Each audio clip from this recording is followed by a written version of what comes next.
So I grew up in an abusive household, and there were a lot of incidents that occurred. And one evening, on a particularly very intense evening, was a lot of physical violence and verbal abuse. I had gone to call the police, and the lady on the phone was incredibly frustrating to speak to, because I, in the moment, was obviously high in emotions and I was crying, and there was a lot of noise in the background. And so I tried to go to my room to try and speak to the operator on the phone, and she was like so casual. And I was trying to tell her, she was asking, why am I calling? And I'm like, this and this is happening in my household currently.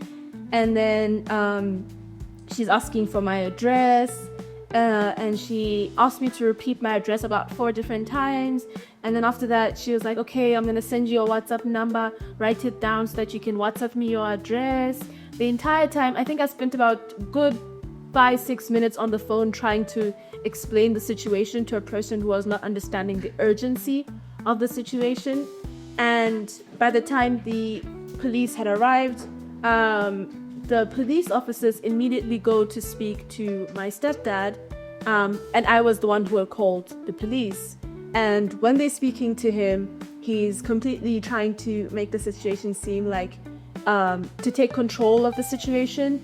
And the police officers were immediately taking his side, despite the situation and the altercation being started by him. And they were not listening to me, they were not listening to my mom, to the point where they took both my mom and my stepdad to prison, because they said that they don't know what was happening and it's late at night. And I was left alone with my 3 younger siblings. At the time, I was, I think, 15. And I was left alone in the house with my 3 younger siblings, with my mom being taken away, with my stepdad being taken away over a situation of the police. At that moment, we're not listening to anybody. And they were like, yeah, well, because we don't know who hit who first and who started what first, we're going to have to take you both in.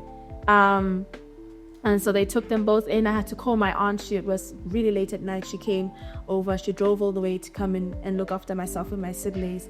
And the way that law enforcement had handled that entire situation, how they were not listening to anybody, how they had dictated how the situation was going to take place, not taking into accountability that they were young children. My baby brother at the time was about a year old, almost turning 2.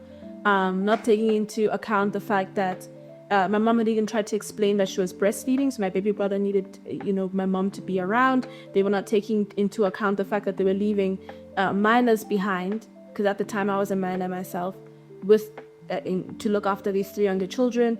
They had not come up with a solution to say, who can we take the kids to? Who's going to come and take the kids? Like, who's going to come and look after the kids? And the entire situation, I had to be the one to take control and see, okay, let me call my aunts, let me call my grandmother. And they came through. My aunts then and my grandmother are the ones who are now going to the police station, trying to see how they could sort out the situation. Even at the police station, my stepdad was making jokes and the police officers were laughing to the jokes. And the distress that my mother was in, as a mother who is breastfeeding, who's left her 4 children alone at home, was not taken care of. The statements, when they were giving the statements, was handled with such, a disregard of the emotional turmoil that the entire situation had caused. And so I think it is important that even though gender-based violence has been declared a pandemic and it's very much a prevalent issue, it won't reach a point where it is being dealt with if the first contact you have as a victim does not take your situation seriously and immediately disregards your experience and immediately wants to dictate how they will handle your experience and your emotions according to how they're feeling and how they want to take control of it.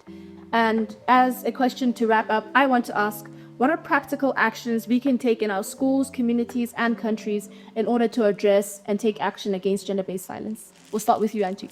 Okay, I think that the best way for us to educate people on GBV in schools is to create games that will help the youth, something lively, something proactive, So I know that recently there was a game created, it's a board game on GBV created by ACT Africa.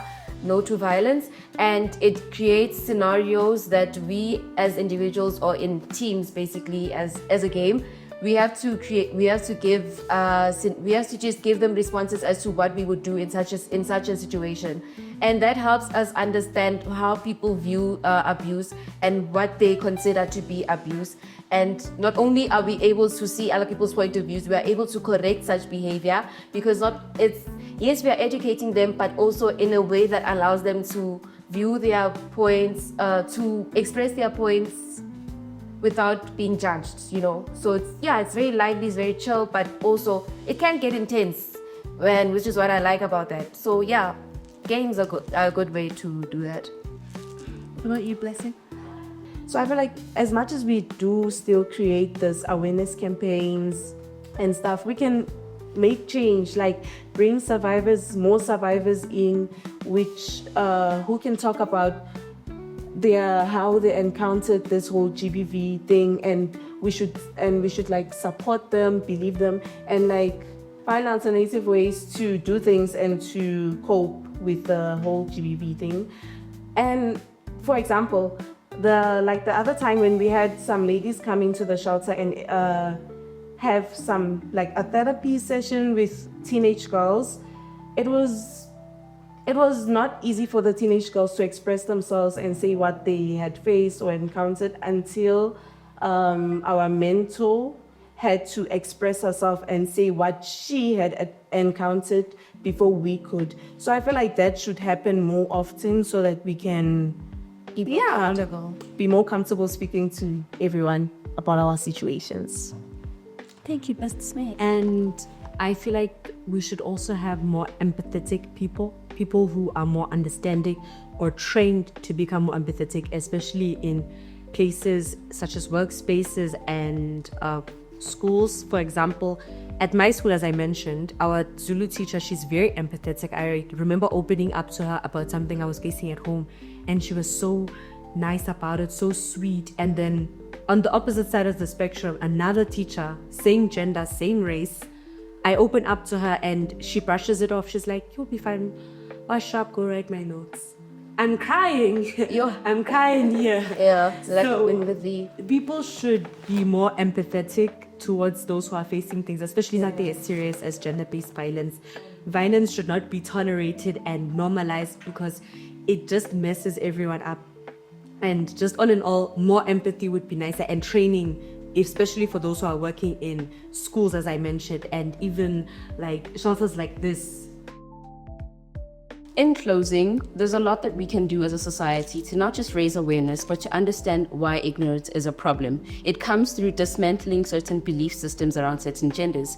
And I'm going to say this because this is something that I strongly believe in, that if we do train boys to become emotional architects, then we're moving a step further. Because in half of these conversations, girls, yes, are marginalized, but let's not turn a blind eye to the boy child who has to struggle alone, who has to fight alone.